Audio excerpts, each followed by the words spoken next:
ururka midowga Afrika ayaa Soomaaliya u soo magacaabay haweeney bedelaysa Simon oo horay dalka uga ceerisay dowladda federaalka Soomaaliya kaas oo ahaa ku-xigeenkii wakiilka midowga Afrika u qaabilsan Soomaaliya.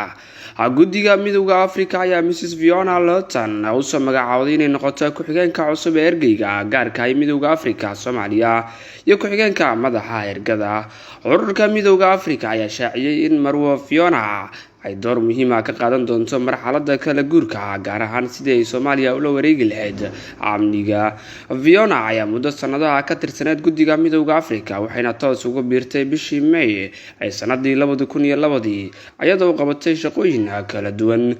Midowga Afrika ayaa dhanka kale xusay inay ka go'an tahay xaqiijinta Soomaaliya xasilooni isla markaana ammaan ah. Haweeneydan loo soo magacaabay inay ka shaqeyso Soomaaliya ayaa bedelaysa ku-xigeenkii hore ergeyga midowga Afrika Simon oo ay dowladda federaalka Soomaaliya dalka ka saartay kadib markii lagu eedeeyay inay dambiyo waaweyn ka geysatay Soomaaliya. Wasaaradda arrimaha dibadda oo bishii November ee sanadii hore soo saartay qoraal xasaasi ah ayaa ku wargelisay guddiga midowga Afrika in Simon laga dhigay persona non grata, qof aan dalka laga rabin, kadibna ka ceyrisay gudaha Soomaaliya. Sidoo kale wasaaradda arrimaha dibadda ayaa xilligaas shaacisay inay ku lug yeeshay dhaqdhaqaaqyo aan waafaqsanayn waajibaadka AMISOM istaraatiijiyadda amniga.